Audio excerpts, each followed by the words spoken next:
Why people won't buy from you is a great question before you do that. Yeah. What not I have a client that is a high-end commercial landscaping client, and they're one of the more their investment is higher, let's call it that. So typically, and they were consistently losing business. And I said, well, do you have a competitor out there that gives off the aura that they're similar to you in quality, but they're really not, and they're always less expensive?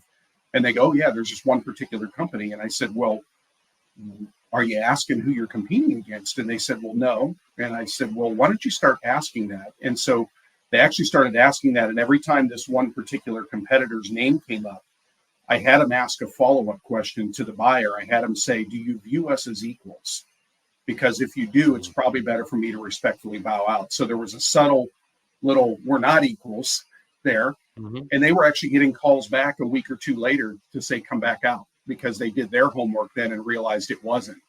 But that's a question they were afraid to ask before. And to your point, they started doing it before they spent all this time doing a design build landscape plan at no charge for a client, and getting decisions a lot quicker. So we just need to, here was a great example of this third lens of a client that they started developing a list of non-negotiable questions that their salespeople were required to ask before they can start proposing solutions. And I would recommend that to any company in any industry. If there's 2 or 3, you've got to ask those.